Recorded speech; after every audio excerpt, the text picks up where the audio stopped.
प्रिय भक्तजन, आज हम आपको एक ऐसी कथा का श्रवण कराने जा रहे हैं जो सुनने मात्र से आपको सुख संपत्ति और धन की वर्षा होगी। चलिए कथा को प्रारंभ करते हैं। फिर भगवान विष्णु कहते हैं, निष्काम भक्ति ही श्रेष्ठतम भक्ति है जो मुझे सबसे प्रिय है। माता लक्ष्मी कहती हैं, हे कमल नयन, मानव किस तरह से निष्काम भक्ति करे कि आपका सानिध्य प्राप्त कर सके। भगवान विष्णु कहते हैं, हे देवी, आज मैं कहानी के माध्यम से ये बताने जा रहा हूँ कि मनुष्य सांसारिक जीवन में रहते हुए किस तरह निष्काम भक्ति से मेरा सानिध्य प्राप्त कर सकता है। इसीलिए हे देवी, इस कहानी को ध्यान से सुने।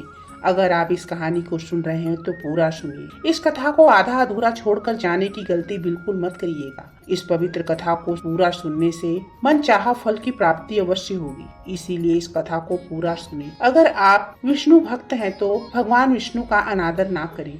एक भक्त था, वह रोज बिहारी जी के मंदिर जाता था, पर मंदिर में बिहारी जी की जगह उसे एक ज्योति दिखाई देती थी। मंदिर में बाकी के सभी भक्त कहते, वाह, आज बिहारी जी का श्रृंगार कितना अच्छा है, बिहारी जी का मुकुट ऐसा है, उनकी पोशाक ऐसी है। तो वह भक्त सोचता, बिहारी जी सबको दर्शन देते हैं, पर मुझे क्यों केवल एक ज्योति ही दिखाई देती है। हर दिन ऐसा होता है। एक दिन बिहारी जी से बोला कि ऐसी क्या बात है कि आप सबको तो दर्शन देते हैं पर मुझे दिखाई नहीं देते। कल आपको मुझे दर्शन देना ही पड़ेगा। अगले दिन मंदिर गया, फिर बिहारी जी उसे ज्योत के रूप में दिखे। वह बोला, बिहारी जी, अगर कल मुझे आपने दर्शन नहीं दिए तो मैं यमुना जी में डूबकर मर जाऊंगा। उसी रात में बिहारी जी एक कोढ़ी के सपने में आए जो कि मंदिर के रास्ते में बैठा रहता था और बोले, तुम्हें अपना कोढ़ ठीक करना है। तो वह कोढ़ी बोला, हाँ भगवान। तो सुबह मंदिर के रास्ते से एक भक्त निकलेगा, तुम उसके चरण पकड़ लेना और तब तक मत छोड़ना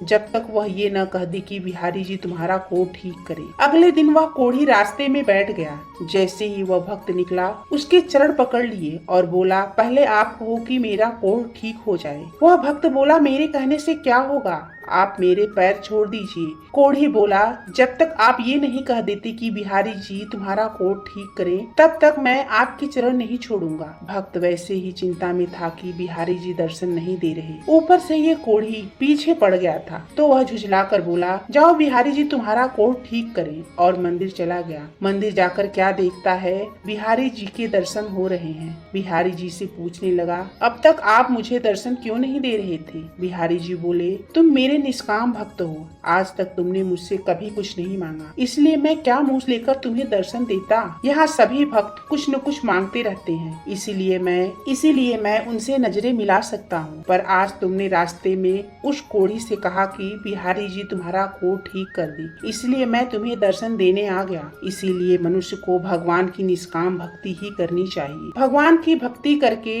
यदि संसार के ही भोग सुख ही मांगे तो फिर वह भक्ति नहीं, वह तो सौदेबाजी है। इतना कहकर भगवान विष्णु इस कहानी को समाप्त कर देते हैं। वीडियो को बोलते समय अगर कोई त्रुटि हो तो क्षमा चाहती हूँ। अगर आप भगवान विष्णु के सच्चे भक्त हैं तो वीडियो को लाइक, चैनल को सब्सक्राइब और कमेंट में ओम नमो भगवते वासुदेवाय लिख दीजिए।